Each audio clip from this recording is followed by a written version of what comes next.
ಸ್ವಲ್ಪ ಒಳ್ಳೆ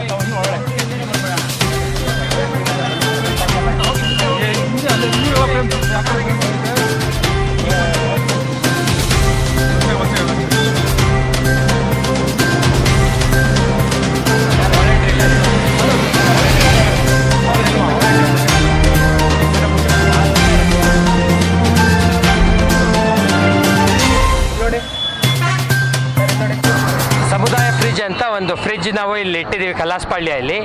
ಇದಕ್ಕಿಂತ ಮುಂಚೆ ನಾವು RT ನಗರಲ್ಲಿ veg fridge and non veg fridge ಅಂತ 2 ಫ್ರಿಜ್ ಇಟ್ಟಿದ್ದೀವಿ. ಇದರಲ್ಲಿ ಕಾನ್ಸೆಪ್ಟ್ ಏನಂದರೆ, ಉಳಿಯುವ ಫುಡ್, ಎಕ್ಸೆಸ್ ಫುಡ್ ಇರುತ್ತೆ ಫಂಕ್ಷನ್ಸಲ್ಲಿ, ಹೋಟೆಲ್ಸಲ್ಲಿ ನಾವು ತಿಂದುಬಿಟ್ಟು ಉಳಿಯುತ್ತೆ, ಅದನ್ನು ನಾವು ತಂದುಬಿಟ್ಟು ಇಲ್ಲಿ ಪ್ಯಾಕ್ ಮಾಡಿಬಿಟ್ಟು ಫ್ರಿಜ್ಜಲ್ಲಿ ಇಡ್ತೀವಿ.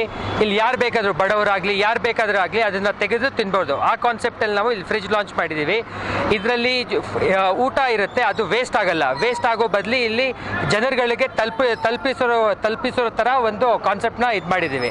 ಇದು ಸೆಕೆಂಡ್ ಲಾಂಚ್. ಇದು ಫಸ್ಟ್ ಲಾಂಚ್ ಬಂದುಬಿಟ್ಟು RT ನಗರಲ್ಲಿ ಮಾಡಿದ್ವಿ. ಸೆಕೆಂಡ್ ಲಾಂಚ್ ಬಂದುಬಿಟ್ಟು ಇಲ್ಲಿ ಕಲಾಸಪಾಳ್ಯ ಮೇಲೆ ಮಾಡಿದ್ದೀವಿ. ಇವಾಗ ವೇಸ್ಟ್ ಮಾಡ್ತಾರೆ, ಯಾಕಂದರೆ ಇದು ಡಸ್ಟ್ಬಿನಲ್ಲಿ ಹಾಕ್ಬಿಟ್ಟು ಅವರು ಇದಾಗ್ಬಿಡ್ತಾರೆ. ಇದು ಈಗ ನಾವು ಇಲ್ಲಿ ಕಾನ್ಸೆಪ್ಟ್ ಇದೆ ಏನಂದರೆ, ನೀವು ಫೋನ್ ಮಾಡಿದರೆ ಅವ್ರ ಮನೆಗೆ ಬಂದು ತಗೊಂಡು ಹೋಗ್ತಾರೆ. ಯಾರು ಇಲ್ಲಿ ಹತ್ರ ಯಾರು ಇರ್ತಾರಂದರೆ ಅವ್ರು ಫೋನ್ ಮಾಡಿದರೆ ಅವ್ರ ಮನೆಗೆ ಬಂದು ನಿಮ್ಮ ವೇಸ್ಟ್ ಏನಿದೆ ಅವ್ರು ತೊಗೊಂಡ್ಬಂದು ಇಲ್ಲಿ ಹಾಕ್ತಾರೆ. ಯಾರೆಲ್ಲ ಈ ಬಡವರು ಇದ್ದಾರಲ್ಲ ಅವ್ರು ಬಂದು ಅವ್ರು ತಿನ್ಬೋದು, ಅವ್ರಿಗೆ ಇದಾಗುತ್ತೆ.